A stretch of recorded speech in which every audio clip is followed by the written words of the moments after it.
Hello everyone, এই ভাস্কর। আজকে যে বিষয়টা নিয়ে কথা বলবো সেটা হচ্ছে যে দেবের আপকামিং একটি ছবি, যে ছবিটি বিশাল তো জল্পনা কল্পনা হয়েছিল।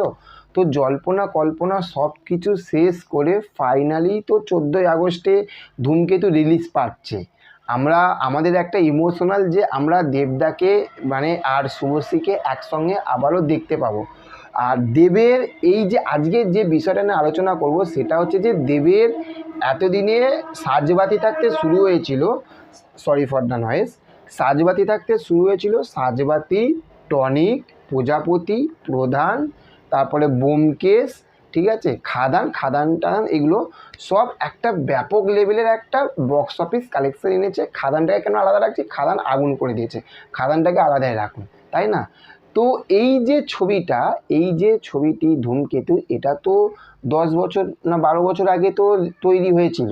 তারপরে এত বছর পরে এই ছবিটি মুক্তি পাচ্ছে। তো এই ছবিটি কি এই রকম কালেকশান আনতে পারবে? সেই বিষয়টা নিয়ে আজকে এই ভিডিওটাতে আপনাদের সঙ্গে আলোচনা করব। দেখুন, আমরা যদি মনে করি যে ধূমকেতু, দেব আছে, শুভশ্রী আছে, লোকে দেখবে, কিন্তু আমরা যদি মনে করি এখন খাদানের মতন বক্স অফিস কালেকশান আসবে, বা ধরুন প্রজাপতি বা প্রধানের মতন 10 কোটি 15 কোটি, চাঁদের পাহাড়ের মতন ওই রকম কালেকশান আসবে, এটা কখনোই আসবে না। সিরিয়াস, একদম বাস্তব, আপনার মেনে নিন।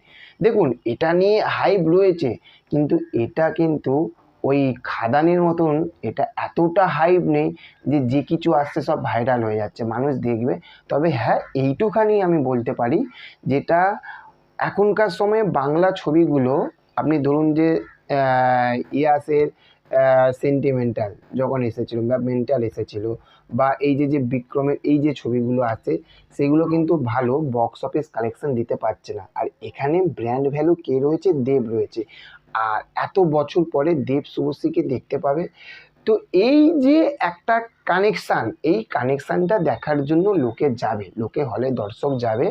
আর এটা একটা ফ্লপ হবে না, হিটও হবে না, এটা একটা মোটামুটি কিন্তু একটা ভালো কালেকশানের দিকে নিয়ে আসবে। এবার আমি এটা বলতে পারবো না যে না এই সময় এখন 8 কোটি 9 কোটি কালেকশান নিয়ে আসবে, এটা কখনোই, আমি তো আর তো সেই তো না। হ্যাঁ, এটা কখন বলতে পারবো? এটা যখন ধরুন একটা প্রথম সপ্তাহে বা প্রথম দুদিন চললে তখন একটা প্রেডিকশান করে বলতে পারবো। কিন্তু এটা আমার মতে বা আমার এখনকার সময় প্রেডিকশান, এটা কখনোই প্রজাপতির মতন 15 কোটি, খাদানের মতন 20 কোটি 30 কোটি কখনোই কামাবে না। আমি যদি ধরুন আমি ধরি, এটা 4 থেকে 5 কোটির মধ্যে এটা কিন্তু গণ্ডিতে আটকাবে ধূমকেতু। দেখা যাক আমি ভুল বলছি না ঠিক বলছি, আপনাদের কি মনে হয় সেটা বলুন। আর হ্যাঁ, এই যে 4 5 6 কোটি টাকা এটা যে ধূমকেতু আসবে, সেটার জন্য কিন্তু দেব যেরকম প্রমোশন করে তার ছবিগুলো, এটাতেও যদি সেই লেভেলে যদি প্রমোশন করে, তাহলে কিন্তু একটা আলাদা মিরাক্কেল কিছু ঘটতে পারে। যদি প্রমোশনটা যদি দেবদা করে, তাহলে মিরাক্কেল কিছু ঘটতে পারে। দেখা যাক, সময় আসবে, সময় কথা বলবে। 14 তারিখে ছবিটা মুক্তি পাচ্ছে, তার আগে গান, তারপরে আপনার পোস্টার, আরও কিছু টিজার, এইগুলো তো আসবে, সেগুলো থেকে আমরা বুঝতে পারবো। তো আসুন, আজকের ভিডিওটা এই পর্যন্ত। দেখা হচ্ছে আবারও আপনাদের সঙ্গে পরবর্তী কোনো ভিডিওতে। চ্যানেলে যদি নতুন হয়ে থাকো, চ্যানেলটাকে সাবস্ক্রাইব করে পাশে থাকবে। Okay, thank you, have a nice day, tata, bye by.